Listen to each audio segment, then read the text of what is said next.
अस्सलाम वालेकुम व्यूवर्स, आज मैं आपको एक ऐसा टोटका बताने जा रही हूँ जो कि आज से ही अगर आप इस्तेमाल करना शुरू कर लेते हैं, ख़ास तौर पे वो लोग जिनके रंग थोड़े टैन हैं या सांवले कलर वाले हैं, तो इंशाअल्लाह ताला ईद की सुबह तक उनका चेहरा गोरा चिट्टा भी हो जाएगा और पुरकशिश भी हो जाएगा और अनइवन जो स्किन है वो इवन टोन में आ जाएगी।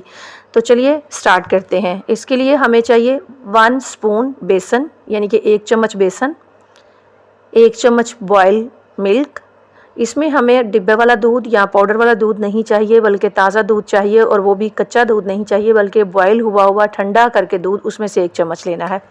1 चम्मच फेयर एंड ग्लो क्रीम का लेना है, 1 चम्मच एलोवेरा जेल का लेना है और 1 चम्मच उसमें रोज़ वाटर लेना है। इसको अच्छी तरह से मिक्स कर लेंगे। ये क्रीम की शक्ल में बड़ा ही प्यारा सा मुलायम सा पेस्ट बन जाएगा। इस पेस्ट को अपने चेहरे हाथ पाँव को अच्छी तरह से धो के खुश्क कर लें और उसके ऊपर अप्लाई कर दें अच्छी तरह से, और हल्के हल्के हाथों से 1 से 2 मिनट तक उसको मसाज करें और फिर इसको खुश्क होने दें।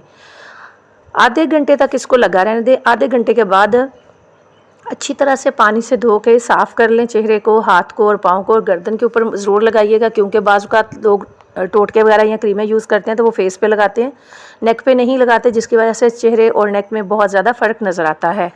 आधे घंटे में ही आपको बहुत ही शानदार रिज़ल्ट मिलेंगे। आपका दिल खुश हो जाएगा और आपका दिल करेगा कि इस टोटके को डेली इस्तेमाल करें। वैसे तो ये हफ़्ते में 1 या 2 दफ़ा ही टोटका इस्तेमाल कर लिया जाए तो ये अच्छे रिज़ल्ट देता है, लेकिन जिस तरह की अभी ईद आने वाली है और इसमें सिर्फ थोड़े से दिन रहते हैं, तो इसके लिए आप डेली भी ये नुस्खा इस्तेमाल करें। ईद की सुबह तक इंशाअल्लाह ताला आप गोरे चिट्टे भी हो जाएंगे और मुझे दुआओं में याद भी रखेंगे। वीडियो अगर अच्छी लगी है तो इसे दोस्तों के साथ शेयर भी करें, लाइक भी करें और चैनल को सब्सक्राइब भी करें और बेल के आइकन को भी दबाएं, ताकि आपको तमाम वीडियोस के नोटिफिकेशन टाइम पे मिल सकें। वीडियो देखने के लिए, लाइक करने के लिए, शेयर करने के लिए और चैनल को सब्सक्राइब करने के लिए आप सबका तहे दिल से शुक्रिया।